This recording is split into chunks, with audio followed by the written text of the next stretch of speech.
Happy Canada Day, everyone. Things are getting pretty intense across the country from coast to coast to coast.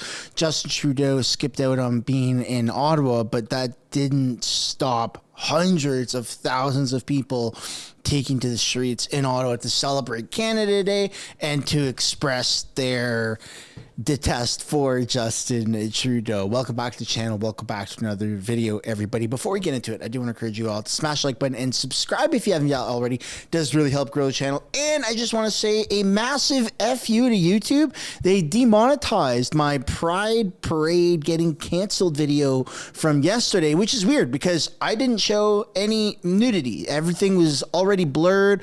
I didn't say anything out of line, but YouTube deemed it not advertiser or kid friendly while everything was blurred, yet those events are family friendly. So I don't know. That seems a little weird and hypocritical. Is it because things were blurred? Is that why it got demonetized?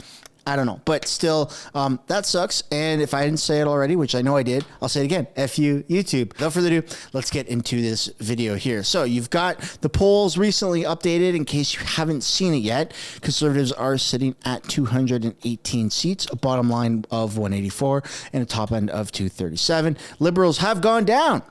Not as far down as I thought they would, but they still have gone down quite a bit. 67 seats.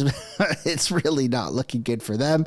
And the Conservatives, of course, are still sitting at an even larger, if it's even possible. It was 99.1. Now it's 99.5% likely winning the most seats and 99% likely of winning a majority government. So everything is looking good across those fronts. And I also want to mention that I may have a video that comes out tomorrow or like after this one, and it's about that Pride Parade as well. And that's been recorded before I'm recording this one. So if I say Happy Canada Day in that one and it comes out on the 2nd, you might be like, what? But it already happened.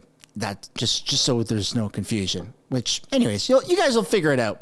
Happy Canada Day. Happy July 1st. Justin Trudeau, obviously, that's something to celebrate. That's a beautiful photo right there. I think Canadians can get together for that. Not because Trudeau's getting, punched in the face, but because he actually took the courage to step in the ring. And that's something that I don't think any other prime minister has ever done, which, by the way, that would be awesome. A charity boxing match, Pierre Poilievre versus Justin Trudeau. If that ever did happen, which should be a pay-per-view event, that would sell out. And if they need help organizing that, I wouldn't mind help organizing that. Who would you put your money on? Who would you vote for or bet on? Justin Trudeau or Pierre Poilievre in a boxing match? Let me know down below in the comments.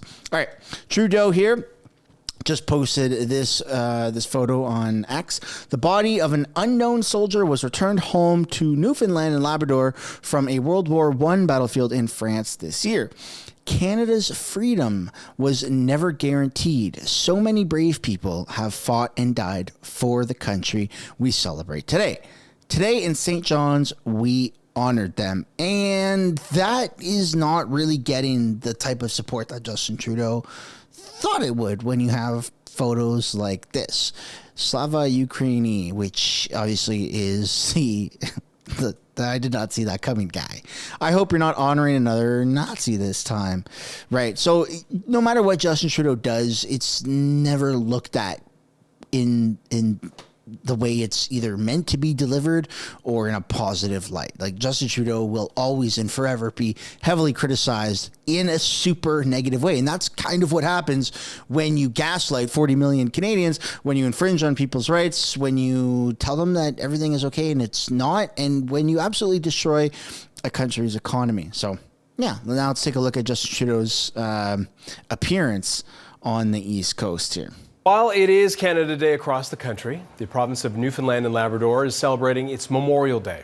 And that province is marking the 100th anniversary of its National War Memorial with a poignant tribute. The remains of an unknown soldier who died fighting in World War I have been entombed in a new feature of the memorial during a ceremony decades in the making. According to Veterans Canada, the tomb represents Newfoundlanders and Labradorians from all branches of service who have no known grave. Prime Minister Justin Trudeau was there to mark the occasion. When the First World War started in August of 1914, thousands of Canadians and Newfoundlanders rushed to enlist. They fought bravely, and they showed the world that we could punch above our weight. But many of those courageous soldiers did not come back. We will remember them. Today, after more than 100 years, the unknown soldier that was repatriated will lay in his final resting place. Whoever he was, he fought for our freedom so that we could enjoy the simple things of life that bring us happiness. Today, we brought him home. Trudeau added that this country didn't happen by accident, and we owe the freedoms we enjoy today to those who paid the ultimate sacrifice. And that's happening in different forms now. Yes, we have a lot of brave men and women that are fighting for our country every single day overseas, but it's also happening on a different scale, of course, here in Canada with the fight for freedom of expression, freedom of just a bunch of things that Justin Trudeau is suppressing here as well. So the war for fighting for freedoms has shifted into different ways. And I'm not trying to say that one is more important than the other. Of course, people that go to war, that fight for freedoms, and that are putting their life on the line, that is like the bravest thing that anyone could do. And thank you to everybody who has done that, of course.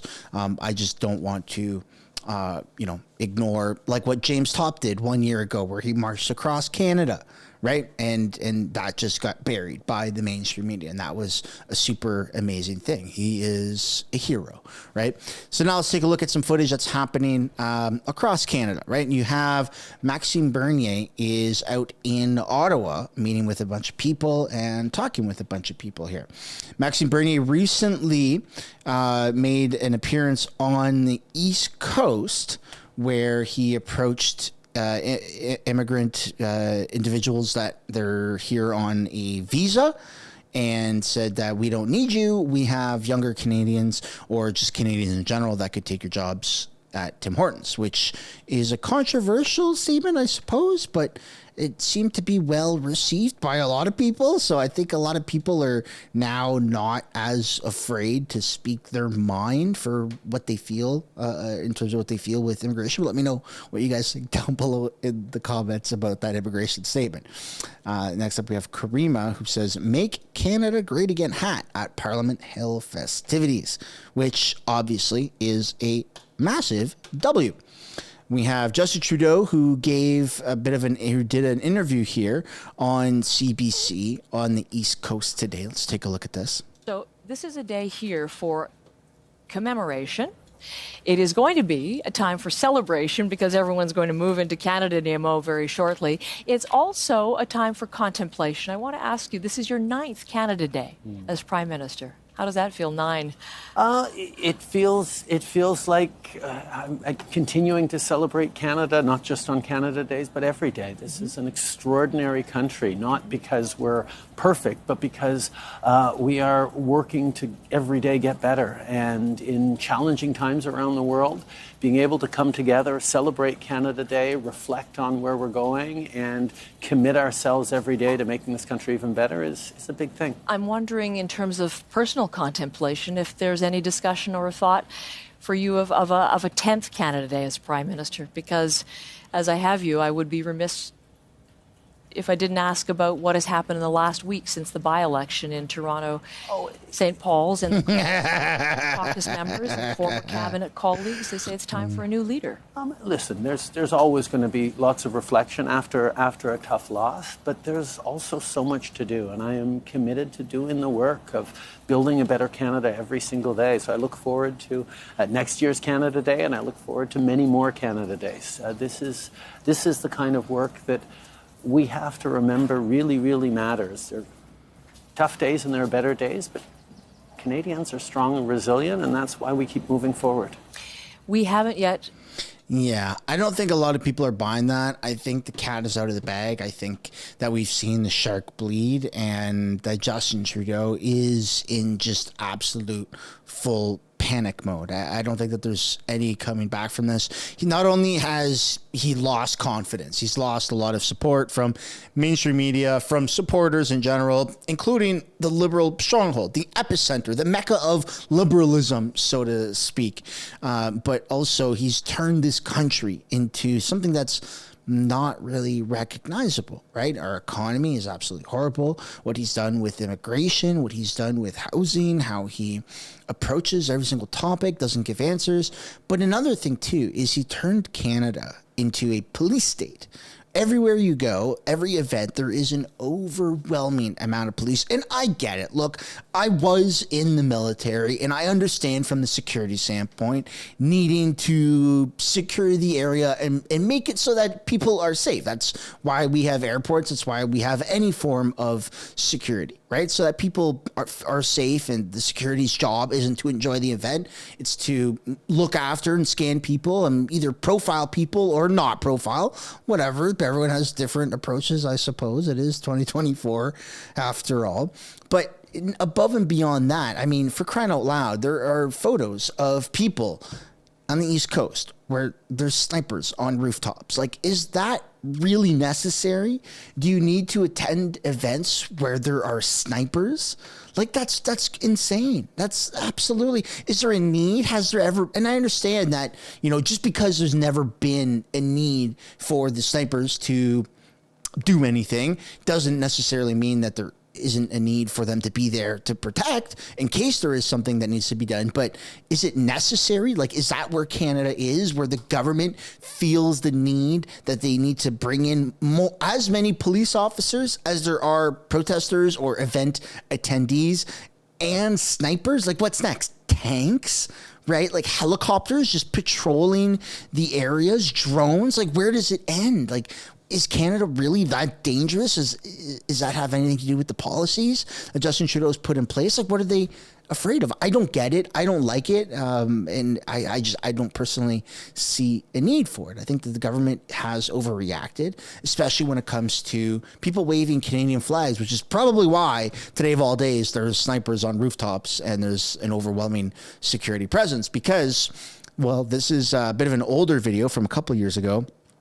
But this is the volume of Canadians right now. This is where Canadians are really, everyone is kind of on the same page, right? Let's take a look at this video.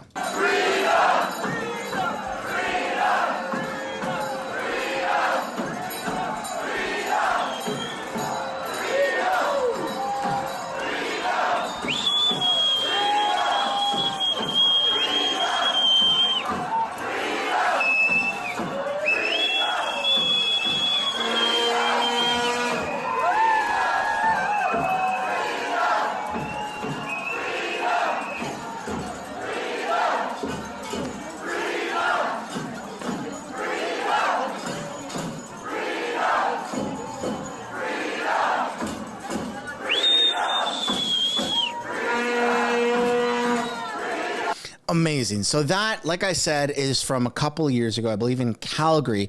Now we're going to take a look at some of the footage that happened in Canada once again.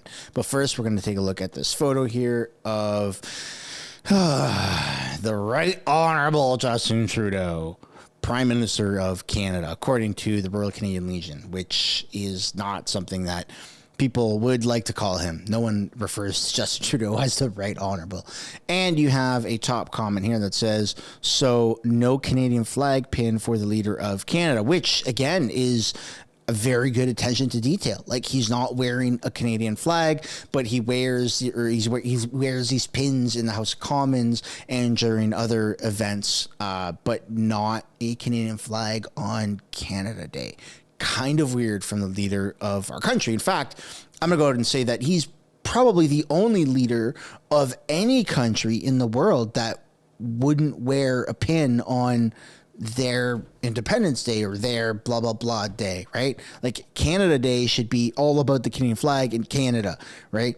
July 4th, you betcha every politician's going to be wearing an American flag or have an American flag pin. Every other country around the world on their day is going to be wearing and celebrating with their country's colors and their flag.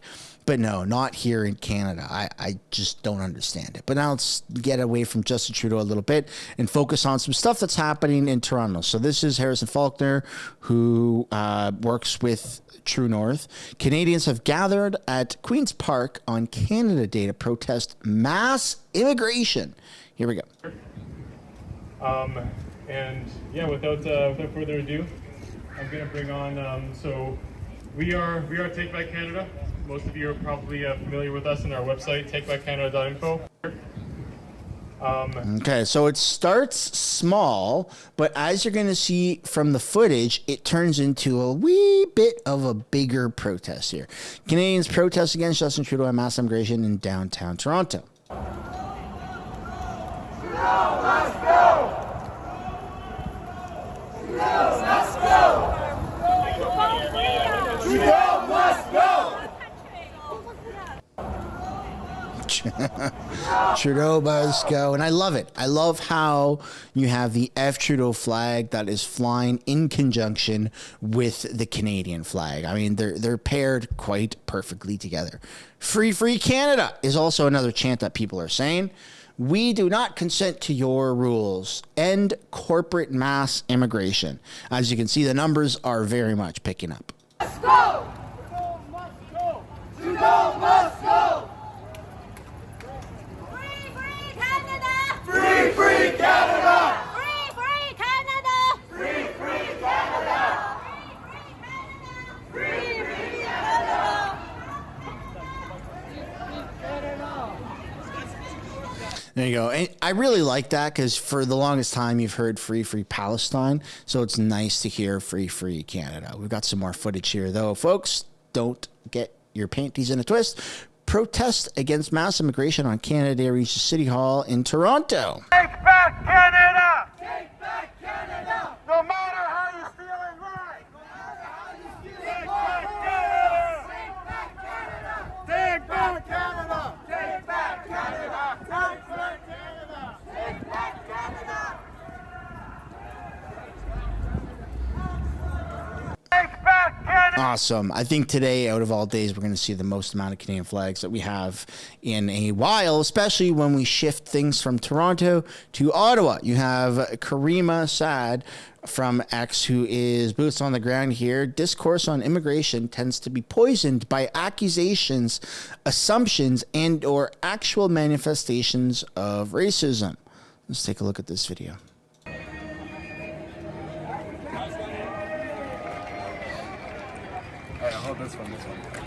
Take Canada back. Are you able to bring these signs onto the hill? Yeah. Got the thumbs up. That first sign, though, is crazy, right? Is it right for taxpayers to pay illegal immigrants $224 per day? And this is where a lot of people are starting to wake up to this mass immigration debacle. Is, look, targeted immigration, sure. I don't think many people, if any at all, have had an issue with immigration ever, right? It has so many benefits for a country, but it becomes an issue, and we're seeing it right now when you bring too many people in at once. And it has nothing to do with, well, I mean, maybe it has something to do with the type of people we're bringing in, right? And the countries that we're taking immigrants from, right? Maybe there's a statistic to back that evidence up in terms of crime on the rise and things like that, right? But we just don't have the infrastructure. Plain and simple. We are not building more houses to accommodate 1.2 million people coming in per year. It doesn't matter what country these people are coming from. It doesn't matter if they're coming from Switzerland, Sweden, Africa, India, United States, Germany, France. It doesn't matter where they're coming from. Case in point, we don't have the infrastructure to house this many people. And then there's other arguments to make once you get below the surface of where are we taking immigrants from? What's their education? What's their background? What kind of criminal record do they have? And these are things that Canada may not be taking the best precautions on, right? Like, it took forever for Justin Trudeau to approve the ability to even scan, have a device, right? Like a radar device to scan the cargo ships that are carrying cars, because there's like an immense amount of car theft. So like, Canada is not taking precautions on any fronts. In fact, Canada takes the least amount of precautions to do anything really in Canada. It just doesn't make any sense, their approach, but that's an argument for a different video. Let's continue with this pretty funny footage here from Ottawa. Today's special attraction for freedom fighters is a golf cart. Apparently, it is fully insured. Awesome. Hello, happy Canada Day, everyone. Happy Canada Day, everyone. We are the Wellington Street Regular. We're the one that defends your freedom in Canada. And look, we are here. We are here. We are back. We are back. Hello, everyone. How are you? Hello, Johnny Rowe. Hello, Johnny Rowe. Well, he makes a little bit of music. We want to say hello. Stop. Yes, I'm just turning around. Man, I think that this strip of Ottawa here in front of Parliament has really turned into a bit of a fun place, to say the very least. And finally, we're going to wrap things up here with bagpipes and fancy drumming on Parliament Hill.